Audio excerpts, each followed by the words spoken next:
기도합시다. 은혜 받읍시다.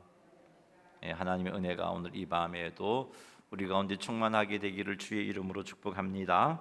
자, 우리 오늘은 잠언 20장 11절에서 13절 말씀을 통해서 우리의 삶과 행동에 대한 그런 하나님 주신 지혜를 나누기를 원합니다. 잠언은 우리들에게 올바른 삶의 길을 제시해주고 있으며 하나님의 뜻을 쫓아 살아갈 수 있는 그 방법들을 가르쳐주고 있습니다. 특히 오늘 본문은 우리의 행동의 중요성, 그리고 게으름에 대한 경고, 그리고 우리가 어떻게 하나님 앞에 또 올바르게 살아갈 수 있는지에 대한 그런 말씀을 주고 있습니다. 자, 이 말씀을 통해서 하나님께서 기뻐하시는 성도의 삶을 깨닫고 또 그런 삶을 살게 되기를 주님의 이름으로 축복합니다. 11절 말씀 같이 한번 읽어보겠습니다. 비록 아이라도 자기의 동작으로 자기 품행이 청결한 여부와 정직한 여부를 나타내느니라. 아멘. 자, 우리 개역 개정은 비록 아이라도 이렇게 번역했기 때문에 비록 그 아이가 이렇게 가까이 있다 보니까 이 비록이 아이를 강조하는 것처럼 보입니다. 하지만 원어 성경을 보면은 여기서 동작을 강조하고 있습니다. 자, 동작은 사람의 행동과 행위인데 그 행동이 사람의 동작, 그 사람의 행동이 사람의 행위가 그 사람의 품행이 청결한지를 보여주고 청결한지 청결하지 않은지를 보여주고 그 사람이 정직한지 정직하지 않은지를 보여준다라는 그런 의미의 말입니다. 여기서 그냥 사람이라고 하지 않고 아이를 언급한 이유가 있습니다. 여기 아이에 해당하는 원어 나아르는 사춘기의 어린 남자 소년을 의미하기도 하고 어린 아기를 의미하기도 합니다. 그리고 본문에서는 어린 아이, 다른 성경에서는 이 단어를 유아라고 그렇게 번역하기도 했습니다. 그래서 여기서는 우리 어린 아이로 보는 게 더 합당한데 11절의 의미를 어린 아이로 보면 이렇습니다. 아직 사리를 분별하지 못하는 아이의 행동조차도 이게 행동이 강조가 되는 거죠. 비록 그 행동도 그 아이의 품행이 청결한지 정직한지를 보여준다라는 그런 말씀이 되어집니다. 자, 그러므로 우리는 그 아이의 비록 어린 아기지만 그 아이의 행동을 보고 그 아이의 품행이 바른지 정직한지를 알 수 있으니까 어른들은 특히 부모들은 어떻게 해야겠어요? 그 아이의 행동을 보고 그 아이에게 있어서 품행이 바르지 못하다면 품행이 청결하지 못하다면 청결할 수 있도록 잡아주어야 하고 정직한 삶을 살아갈 수 있도록 교육해야 한다 하는 것을 이 말씀이 가르쳐주고 있습니다. 품행이 청결하다는 것은 도덕적으로 올바르게 살아가는 것을 의미합니다. 그리고 하나님 앞에 바르게 살아가는 것을 의미합니다. 그리고 여기 정직하며 원어적인 의미는 기준에 맞게 행동하다라는 그런 의미입니다. 즉 도덕적 기준, 하나님의 말씀의 기준에 올바르게 행동하는 것을 가리켜서 여기는 정직함이라고 잠언은 그렇게 표현하고 있습니다. 따라서 11절의 의미는 어린 아이의 행동이 그 어린 아이가 도덕적으로 올바른 삶을 살고 있는지 하나님 앞에 올바르게 살아가고 있는지를 보여준다는 것입니다. 뿐만 아니라 그 어린 아이의 행동이 그 어린 아이가 도덕적 기준에 맞게 행동하는지 하나님 말씀에 맞게 행동하는지를 보여준다는 겁니다. 그러므로 부모들은 그 어린 아기의 행동을 보고 아이의 품행이 청결하도록 가르쳐야 하고 하나님의 말씀에 맞게 행동하도록 가르쳐야 한다. 그 말씀이 오늘 11절 말씀입니다.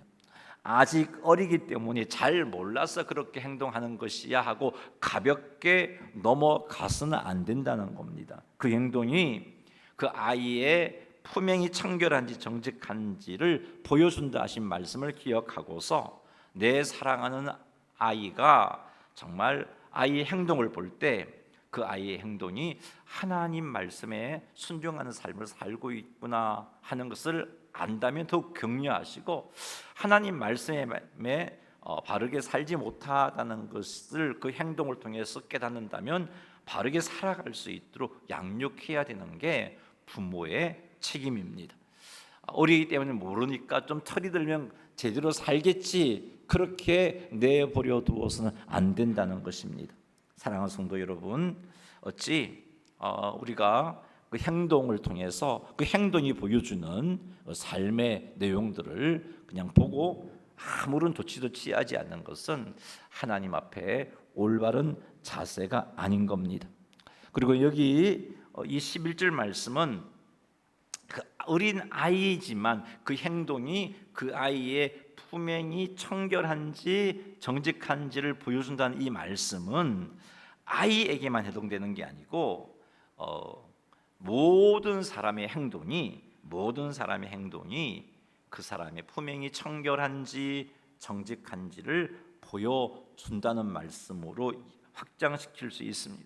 아이뿐만 아니라 모든 사람의 행동이 그 사람의 품행이 청결한지 정직한지를 보여줍니다. 즉 하나님 말씀대로 살아가고 있는지, 도덕적으로 합당한 삶을 살고 있는지 우리 행동을 볼 때 알 수 있다는 겁니다. 그러니 우리의 행동이 보여주는 것으로 우리가 어떤 삶을 살고 있는지 분별해야 되는 겁니다. 내가 오늘 하루 살아온 이 행동이 나의 품행의 청결함을 보여주는 것인지, 오늘 살아온 이 행동이 나의 정직함을 보여주는 것인지 한번 살펴보셔야 되는 겁니다. 우리의 행동을 보고 우리의 품행이 청결하지 못함을 알게 된다면 하나님의 백성답게 우리의 품행을 청결하게 하기 위해서 우리는 노력해야 되는 겁니다. 가만히 있어서는 안 돼요. 우리의 행동을 돌아보아서 하나님의 백성다운 그런 모습이 보이지 않는다면 이것 고쳐야 되는 거죠. 우리의 행동을 보고 우리가 하나님 말씀에 합당하지 않게 행동하고 있다는 것을 알게 된다면, 뿐만 아니라 또 도덕적 기준에 합당하게 살고 있지 않음을 알게 된다면 우리는 먼저 회개하고 하나님의 말씀과 도덕적 기준에 합당한 삶을 살기 위해서 노력해야 하는 겁니다. 그것이 이 땅에서 하나님의 영광을 드러내고 세상 사람들에게 하나님을 보여주어야 할 성도가 마땅히 살아야 할 삶의 모습입니다. 이를 위해서 우리는 하나님의 도움과 은혜를 구해야 합니다. 그리고 하나님과의 친밀한 삶을 유지해야 합니다. 이렇게 하여서 우리의 행동이 우리가 거룩한 하나님의 자녀임을 드러내는 그런 삶을 살기를 주님의 이름으로 축복합니다. 이렇게 해서 하나님께 영광을 돌리고 또 이렇게 하여 거룩한 하나님 자녀답게 더욱더 성숙해지는 그런 모습으로 하나님 앞에 온전히 서는 우리 모두가 되기를 주님의 이름으로 축원합니다. 12절 말씀 같이 한번 읽어보겠습니다. 듣는 귀와 보는 눈은 다 여호와께서 지으신 것이니라. 아멘. 자, 이 말씀에서 듣는 귀, 보는 눈은 단순하게 그냥 감각 기관 그것을 의미하는 게 아닌 그 이상의 의미를 가지고 있습니다. 듣는 귀는 지혜와 교훈을 받아들이는 능력을 의미합니다. 즉 타인의 가르침, 오늘 하나님의 말씀의 가르침, 그런 것을 경청하고 이해하고 수용하는 능력을 듣는 귀라고 그렇게 이해를 하면 되겠습니다. 그리고 보는 눈은 관찰과 통찰을 통해서 진리를 분별하고 올바르게 결정을 내리는 능력을 의미합니다. 세상 속에서 또 하나님의 일하심을 보고, 세상 속에서 하나님의 일하심을 보고 하나님의 섭리를 깨닫게 되는 것도 보는 눈에 해당되는 그런 능력인 겁니다. 듣는 귀와 보는 눈은 우리가 이 땅에 살아가면서 지혜로운 삶을 살기 위해서 정말 중요한 것입니다. 경청하고 관찰함으로 삶의 지혜를 얻고 하나님의 뜻을 깨닫고 나아가 올바르게 살아가게 되는 겁니다. 자, 그런데 12절을 보니까 지혜를 얻어서 올바르게 살아가게 해주는 그 듣는 귀와 보는 눈을 하나님께서 창조하셨다라고 그렇게 밝히고 있습니다. 자, 듣는 귀와 보는 눈을 하나님께서 창조하셨다라고 말씀하고 있는 것은 우리가 듣는 귀와 보는 눈을 통해서 세상을 제대로 인식하고 지혜를 얻는 것에 대해서 하나님께 감사해야 한다 하는 그런 의미를 가지고 있습니다. 사랑하는 성도 여러분, 보고 들을 수 있음에 대해서, 그래서 그 보고 듣는 것을 통해서 지혜를 깨닫고 하나님의 섭리를 깨닫게 되는 것에 대해서 하나님께 감사하시기를 바랍니다. 귀와 눈을 통해서 세상을 인식하고 지혜를 얻어서 올바르게 살아갈 수 있게 하신 하나님께 감사드리는 그런 감사가 우리에게 있어야 할 것입니다. 다가오는 주일이 맥주 감사절인데 제가 지난 주일 나설교를 하면서 또 광고하면서 여러분에게 한 6개월 동안 하나님께서 베풀어 주셨던 은혜들을 돌아보면서 감사를 한번 기록해 보십시오라고 말씀을 드렸어요. 여러분이 기록한 그 감사의 제목 가운데 나에게 보고 들을 수 있는 눈과 귀를 주셔서 하나님 말씀을 보게 하시고 깨닫게 하시고 하나님의 말씀을 듣게 하시고 깨닫게 하심에 대해서 감사하고 또 아름다운 하나님의 창조 세계를 보고 또 감탄할 수 있는 은혜를 주심도 감사하고 이런 그런 감사, 보는 귀 듣는 보는 눈 듣는 귀를 허락해 주신 하나님의 은혜를 감사하는 감사가 여러분의 감사에 포함되었으면 좋겠습니다. 자, 하나님께서 우리의 듣는 귀와 보는 눈을 창조하셨다는 것은 또 한 가지 다른 의미가 있는데 우리가 이 감각 기관을 가지고 하나님께 영광을 돌리는 목적으로 사용해야 된다는 그런 의미도 포함이 되어 있습니다. 듣는 귀와 보는 눈을 통해서 하나님께 영광을 돌리는 것은 보는 것과 듣는 것을 통해서 하나님 뜻을 분별하고 하나님의 가르침을 분별하고 그래서 그 하나님의 뜻과 하나님의 가르침을 따르며 세상 속에서 하나님의 백성으로서 빛을 발하는 삶을 살아가는 것, 이것이 바로 듣는 귀와 보는 눈을 통해서 하나님께 영광을 돌려드리는 모습입니다. 사랑하는 성도 여러분, 그러니 귀와 눈을 통해서 하나님의 뜻을 분별하는 일에 힘쓰시기 바랍니다. 귀와 눈을 가지고 죄 짓는 데 사용하지 마시고 이것 하나님이 창조하신 거잖아요.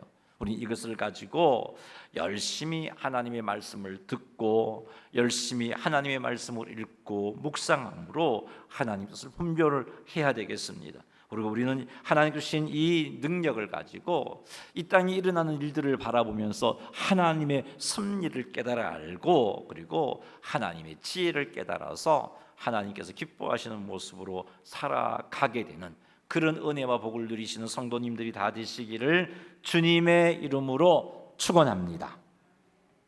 자, 13절 말씀 같이 한번 읽어보겠습니다. 너는 잠자기를 좋아하지 말라. 내가 빈궁하게 될까 두려우니라. 내 눈을 뜨라. 그리하면 양식이 족하리라. 아멘. 여기 잠자기를 좋아하지 말라는 권고는 단순히 잠자지 말라는 말씀이 아닙니다. 이것은 게으름에 대한 경고의 말씀입니다. 게으름은 일을 미루고 무책임하게 시간을 낭비합니다. 그래서 이 게으름은 생산성, 효율성을 떨어뜨립니다. 그래서 결국은 빈궁하게 되고 어려운 상황에 처하게 되는 것입니다. 그래서 13절 말씀은 잠자기를 좋아하지 말라. 내가 빈궁하게 될까 두렵다라고 말씀해주고 있습니다. 자, 여기서 말하는 빈곤은 여러 가지 의미로 확장해서 생각해 볼 수 있는데 물론 첫째 의미는 경제적인 어려움을 의미합니다. 게으름으로 인하여서 일을 제대로 하지 않고 제때 일하지 않고 충분하게 노력하지 않게 됨으로 인하여서 경제적으로 곤란해지고 어려움을 겪게 된다는 그 의미로서 빈곤이 쓰였습니다. 두 번째 의미는 사회적인 지위가 하락된다는 의미입니다. 우리가 게으름을 피우게 되면 그래서 경제적으로 어려움에 처하게 되고 그로 인하여 사람 구실을 제대로 하지 못하게 되면 사회적 관계와 신뢰에도 좋지 않은 영향을 끼치게 되는 거죠. 자, 이것이 또 빈곤이라는 의미이고 또 한 가지 빈곤의 의미는 영적인 빈곤입니다. 게으름은요, 하나님과의 관계를 점점 멀어지게 만들어요. 자, 게으르다 보니까 이 게으름은 말씀 읽는 시간도 놓치게 만들죠. 이 게으름은 기도하는 시간도 놓치게 만들어요. 게으름은 예배드리는 시간조차도 제대로 드리지 못하게 만들어요. 자, 그러다 보니까 하나님과의 관계가 점점 멀어지게 되고 이 게으름으로 인하여서 기도가 줄고 말씀 묵상을 하지 못하고 이렇게 되면 하나님을 신뢰하는 그 신뢰까지 흔들리게 됩니다. 그리고 죄를 짓게 되고 저 유혹이 있을 때 그것을 이겨내지를 못합니다. 그래서 죄를 짓고 넘어짐으로 말미암아 하나님과의 관계가 멀어지게 되는 것입니다. 자, 우리는 이 게으름이 가져다 주는 결과를 명심해야 됩니다. 게으름은 우리를 빈곤하게 한다는 것. 이 빈곤함의 의미가 세 가지라 그랬죠. 경제적인 어려움, 사회적 지위의 하락과 영적인 빈곤인데 이런 것을 가져다 준다는 것을 잊지 마십시오. 게으름을 그냥 대수롭지 않게 생각해서는 안 돼요. 게으름은 우리에게 경제적으로, 사회적으로, 영적으로 빈곤하게 만든다는 것을 꼭 명심하시고 이 게으름을 하나님께서 기뻐하지 않습니다. 그리하여 게으름을 경계하시는 성도님들이 다 되시기를 주님의 이름으로 축복합니다. 우리의 삶을 한번 돌아보십시다. 우리를 빈궁에 빠지게 하는 게으름이 나에게는 없는지 한번 점검해 보십시오. 게으름 때문에 경제적으로 또 사회적으로 영적으로 빈곤함에 처해 있지는 않습니까? 게으름은 결코 성도들과 어울리는 것이 아닙니다. 성도가 게으르면 하나님의 영광을 드러낼 수가 없습니다. 성도가 게으르면 하나님 자녀답게 살 수가 없습니다. 성도가 게으르면 하나님께 주신 사명을 제대로 감당할 수 없습니다. 그러기에 우리는 게으름에 대해서 회개해야 하고 게으름에서 벗어나기 위해서 주의 은혜를 구하고 그리고 결단하는 모습들이 우리에게 있어야 합니다.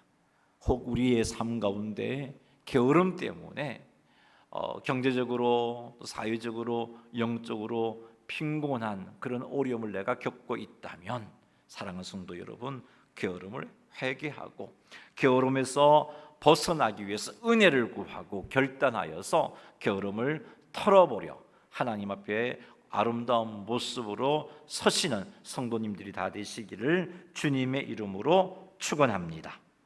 13절 하반절 말씀에 이런 표현이 있습니다. 내 눈을 뜨라 그리하면 양식이 족하리라 라고 말씀하고 있습니다. 내 눈을 뜨라는 것은 단순히 눈을 뜨는 이 물리적인 행동 이상의 의미를 가지고 있습니다. 어떤 의미가 한 두 가지 의미로 생각해 볼 수 있는데 첫째 의미는 이 눈을 뜨라는 것은 경계하고 깨어 있으라라는 의미입니다. 자, 이것은 게으름에 사로잡히지 않도록 경계하고 깨어 있으라는 겁니다. 우리가 깨어 있지 않으면은 우리 육이 그래요. 우리 육이 좀 더 쉬고 싶고 좀 더 자고 싶고 그러다 보니까 일들을 미루게 되고 그것이 영적인 일이든 또 내가 맡은 일들이든 자꾸 그렇게 게으름을 피우는 경향들이 있단 말이에요. 그렇기 때문에 우리는 이런 게으름이 나를 삼키지 못하도록 경계하고 깨어 있어야 돼요. 게으름에 빠지게 되면 하나님께서 우리에게 주신 기회들을 놓치게 됩니다. 헌신할 수 있는 기회를 놓치게 돼요. 하나님 백성답게 살아갈 수 있는 기회를 놓치게 되고요. 회개의 기회도 놓치게 되고 기도할 기회도 놓치게 되고 말씀을 읽고 묵상할 기회도 놓치게 돼요. 영적으로 빈곤함에 빠질 수밖에 없고요.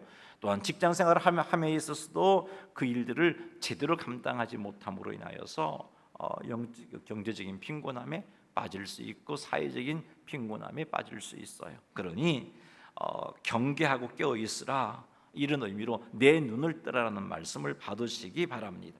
두 번째, 내 눈을 뜨라는 것은 부지런하고 성실하게 일하라라는 의미입니다. 목표를 향해 끊임없이 노력하고 맡은 바 책임을 다하고 하나님께서 내게 주신 직분과 사명을 잘 감당하기 위해서 열심히 내는 것, 그것을 가리켜서 눈을 뜨라라고 말씀하고 있는 겁니다. 자, 이렇게 우리가 눈을 뜨게 되면 그 눈을 뜨는 것으로 인해서 주어지는 결과가 양식이 족하다라고 말씀하고 있습니다. 게으름을 경계하고 그리고 부지런하게 성실하게 일하게 되면 양식이 족하다라고, 양식이 족하게 되는 은혜를 약속해 주고 있습니다. 양식이 족하다는 것은 첫째는 경제적인 안정과 물질적인 풍요를 누릴 수 있다는 의미입니다. 두 번째 의미는 안정된 삶을 살게 된다는 의미로 양식이 족하다라고 쓰이고 있습니다. 정신적으로 정서적으로 안정을 누릴 수 있고 나아가 미래를 계획할 수 있는 삶을 살게 되는 것, 이게 안정된 삶인데 이런 삶을 누리게 된다는 거죠. 누가요? 눈을 뜨는 사람, 게으름을 경계하고 깨어있고 그리고 부지런히 성실하게 일하는 사람이 이런 양식이 족한 은혜를 누릴 수 있습니다. 세 번째 양식이 족하다는 의미는요, 큰 보람과 만족을 누리게 된다는 겁니다. 여러분, 하루를 살고서 참 허탈하고 허무한 그런 경험을 하신 적이 있습니까? 또 한편으로 열심히 일하고 정말 몸은 피곤하지만 보람과 만족을 느끼는 삶을 산 그런 경우가 있습니까? 어느 쪽이 더 행복한가요? 보람을 느낄 때 아닙니까? 만족함을 느낄 때. 이 보람과 만족을 누가 누릴 수 있느냐? 눈을 뜨는 사람, 게으름을 경계하고 정말 맡은 바 사명에 대해서 부지런하고 성실하게 일하는 사람이 이런 보람과 만족을 누릴 수 있습니다. 네 번째는 양식이 족하다는 것은 영적인 복을 누리게 된다는 의미입니다. 하나님의 놀라운 섭리와 복을 경험하게 되고 더욱더 그래서 영적으로 성장하게 되는 복을 누리게 된다는 거죠. 누가요? 눈을 뜨는 사람, 게으름을 경계하고 부지런하고 성실하게 일하는 사람이 이런 복을 누리게 된다라고 말씀하고 있습니다. 그러니 사랑하는 성도 여러분, 게으름이 우리를 삼키지 못하도록 경계하고 깨어 있으시기 바랍니다. 그리고 기회가 왔을 때 하나님 주신 기회를 놓치지 마시고 부지런하고 성실하게 그 기회를 붙잡고 행하시기 바랍니다. 이렇게 하여서 양식이 족하게 되는 이 약속을 받아 누리시는 성도님들이 다 되시기를 주님의 이름으로 축원합니다. 말씀을 맺습니다. 비록 어린 아이의 행동이라 할지라도 그 행동이 그 어린 아이의 품행이 청결한지 정직한지 여부를 보여준다는 말씀을 살폈습니다. 이 말씀은 어린 아이에게만 해당되는 게 아니라 그랬죠. 어린 아이라는 말을 쓴 것은 나이가 어린 그 철이 없는 아이라고 그 아이의 행동이 보여주는 그 품행이 올바르지 못한 모습, 정직하지 못한 모습에 대해서 가볍게 넘어가서 안 된다는 것을 말씀하기 위해서 어린 아이라고 언급을 했고요. 그 이런 행동이 우리의 품행의 진실함의 여부를 보여주는 것은 어린 아이에게만 해당되는 게 아니라 모든 사람들에게 해당되어집니다. 그러니 사랑하는 성도 여러분, 우리의 행동이 내가 있는 곳에서 나의 행동이 나의 품행의 정직함의 여부를 드러내고 청결함의 여부를 드러낸다는 사실을 명심하십시오. 나를 아는 사람, 나를 보는 사람이 나의 행동을 보고 그것을 보게 되는 거예요. 그런데 내가 하나님의 자녀이고 내가 목사이고 내가 장로이고 내가 권사이고 내가 집사인데 내가 속한 그 삶의 현장 속에서 나의 행동이 청결함을 드러내지 못하고 정직함을 드러내지 못한다면 하나님의 영광을 가리게 되겠죠. 그러니 사랑하는 성도 여러분, 우리의 행동이 우리의 품행의 청결함의 여부와 정직함의 여부를 사람들에게 보여주는 것임을 명심하셔서 우리의 행동으로 정직하고 청결한 삶을 살아서 하나님께 영광을 돌려드리시는 우리 모두가 되기를 주의 이름으로 축복합니다. 듣는 귀와 보는 눈은 하나님께서 지으신 것이다라는 말씀을 살폈습니다. 자, 이것을 통해서 우리는 이 듣는 귀와 보는 눈을 가지고 하나님의 뜻을 분별하는 일에 힘써야 한다는 것을 살폈어요. 보고 듣는 능력 하나님께서 주신 건데 이것으로 인해서 누리는 그런 은혜들에 대해서 감사하고 그리고 이 능력을 가지고 하나님께 영광을 돌리는데 잘 사용하시기를 바랍니다. 게으름은 우리를 경제적으로, 사회적으로, 영적으로 빈곤하게 만들지만 부지런함은 우리를 양식이 족하게 해주는 풍족한 삶을 살도록 해준다는 것을 살폈습니다. 그러니 사랑하는 성도 여러분, 게으름을 경계하고 부지런하고 성실하게 살아가시기 바랍니다. 이런 삶을 통해서 하나님 주신 기회를 놓치지 않고 맡은 바 책임을 잘 감당함으로 하나님이 약속하신 풍요로움의 은혜를 온전히 받아 누려서 하나님께 영광을 돌려드리시는 성도님들이 다 되시기를 주님의 이름으로 축원합니다. 교회 소식 전하겠습니다. 다가오는 주일은 맥주